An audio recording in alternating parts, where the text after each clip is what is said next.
Hello my friends, the situation with the United States military support and support in general is getting worse. Let me show you this article from Reuters, but it was also confirmed by Financial Times. Donald Trump urged Zelensky to make concessions to Russia in tense meeting, sources say. And concessions means giving up Ukrainian territory, Donbas. Just like that, because Putin wants it and Donald Trump also wants to obtain his Nobel Peace Prize. This information was published by 3 legacy media sources, and they referred to their sources inside the White House administration. And we have the confirmation of that one from European partners and from Zelensky himself. The Prime Minister of Poland, Donald Tusk, mentioned that none of us should put pressure on Zelensky when it comes to territorial concessions. We should all put pressure on Russia to stop its aggression. Appeasement was never a road to a just and lasting peace. Indeed, if we check out the history of the Second World War. So as for me, it's also very strange to see what is happening from the White House. Well, not just Trump was pushing Ukraine to give up own territories without any fight. The main adversary, maybe even Russian adversary, was Steve Witkoff. He pushed Zelensky openly. Zelensky already commented on this issue. It was Witkoff who pushed the idea of giving Donbass to Putin. But I think it was not only Witkoff. As it was written before by legacy media, Donald Trump also asked for it. Zelensky here just doesn't want to tell about the United States president openly, because it might potentially harm reputation and further negotiations. The president of Ukraine revealed that it was United States Special Envoy Witkoff who brought up the idea of Ukraine giving up Donbass during their meeting in Washington. Well, Witkoff mentioned during the meeting that there were some of the referendums conducted by Russian side, so maybe Ukraine should give up those territories. Yeah, the territories which were not fully occupied, but Russia conducted their referendums. Especially if we take places like Zaporizhia Oblast, yeah, where the main city is still not occupied by Russia and most of people live. But you know what Russians say? They say that people from Zaporizhia were coming to occupied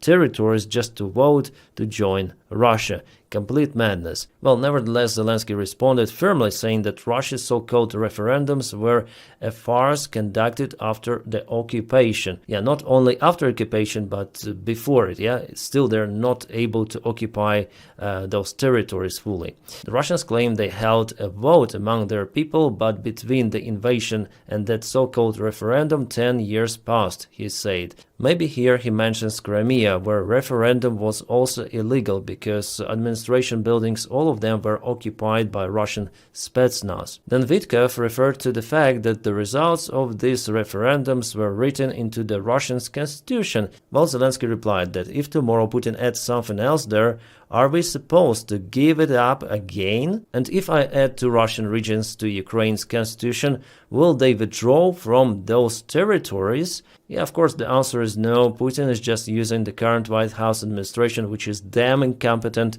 in its own favor. I would say it's the most effective Russian weaponry, not military, no, this diplomacy weaponry, which is only possible with the help of Taco and his crazy team. So all of the previous statements about tomahawks, about Ukrainian support, about the Russian economy problems, Russian heavy losses and so on, all of that is just this fog for the real actions of Donald Trump, and the real actions that he is not willing to support Ukraine, that he wants to finish this war as he sees it, and even following the Russian scenario and even forcing Ukraine for capitulation is one of the main scenarios for Donald Trump. At least he pushes Ukraine to sign that capitulation, and to both Russia. Also, Trump added that if Ukraine refuses to sign this capitulation agreement, well, in this case, Russia would just destroy Ukraine. Well, I may say that Russia is already trying to destroy Ukraine for almost 4 years. This winter is gonna be 4 years since the start of this crazy war,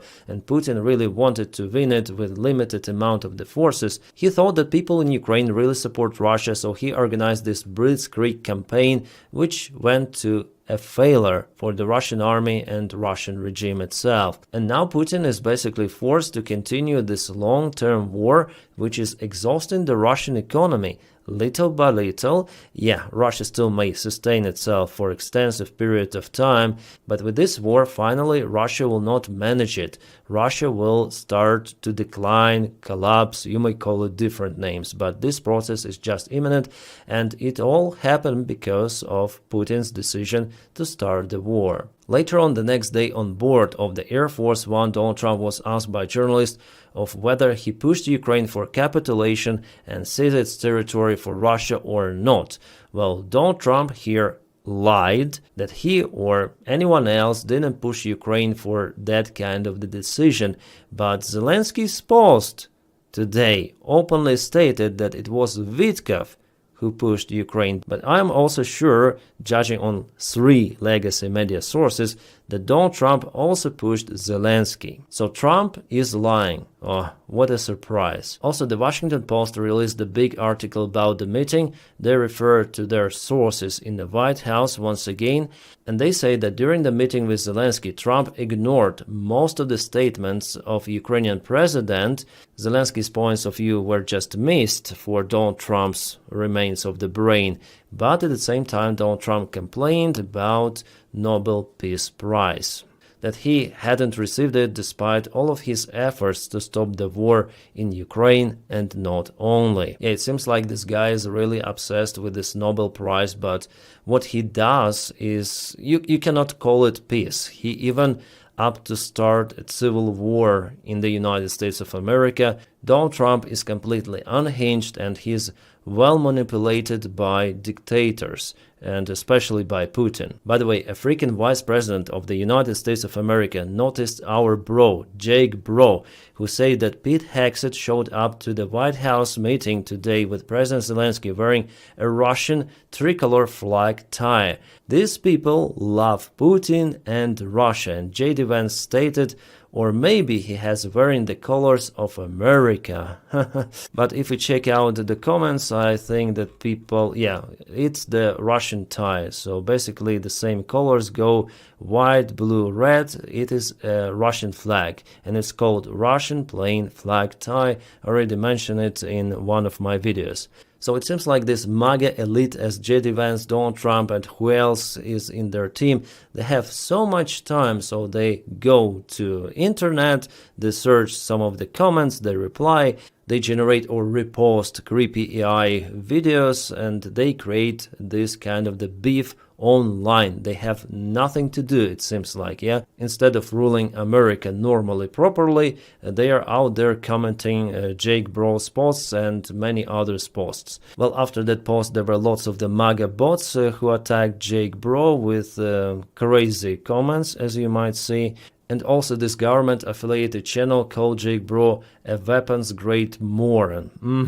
An official White House government account just called me a weapons-grade moron. Yeah, White House has a rapid response, and also classical White House, yeah? That's the new stage of the idiocracy of the United States of America. I mean, their government. United States is, after all, a great country, awesome people, but somehow they elected with majority Donald Trump. Now, of course, it is different. People mostly disapprove Donald Trump, and you may check out these statistics or any sort of the other one.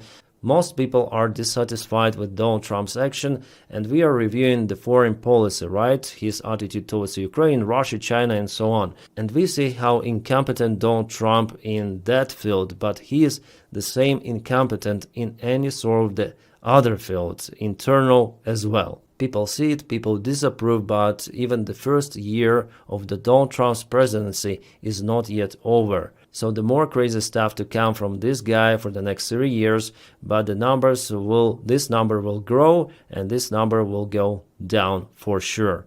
So the only support Ukraine may get is from the European Union countries, and luckily still the United States of America may sell their weapons, for the higher price than usual, to our European partners, and they may send it to Ukraine. Unfortunately, for the next 3 years, it's gonna be like that.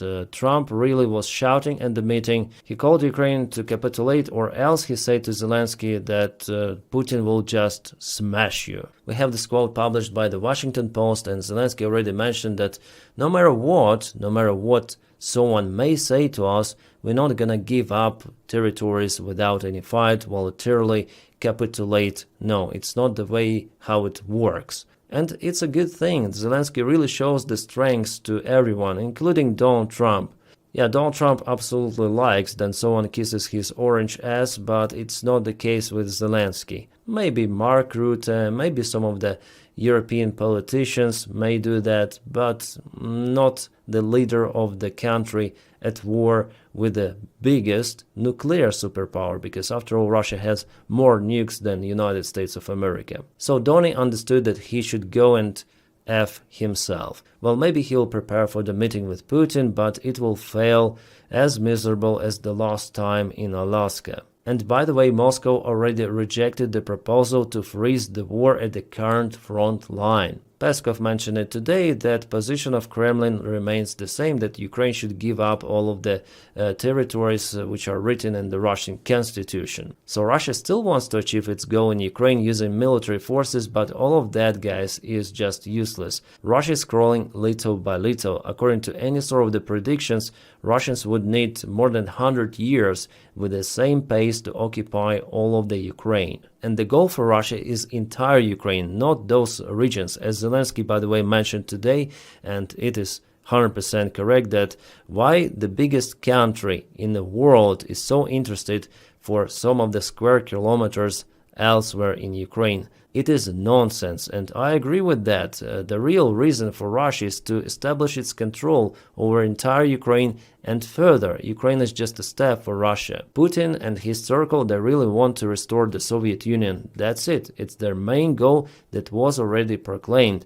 And by the way, Donald Trump was speaking about security guarantees for Russia, but security guarantees were proclaimed by Russia in 2021 for NATO to retreat from the Eastern Europe, entire Eastern Europe, and for Russia to establish its influence, so ruling over the ex-Soviet Union bloc countries.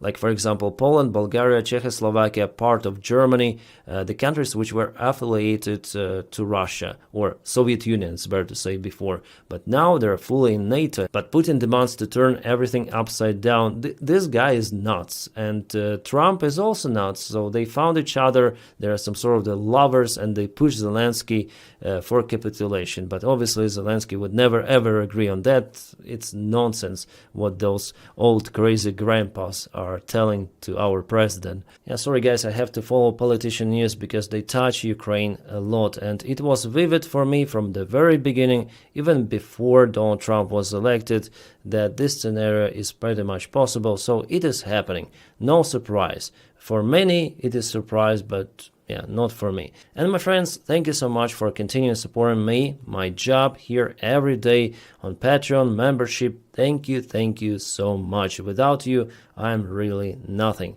So you make this content possible. My friends, I wish you all a peaceful sky wherever you are, and have a great time.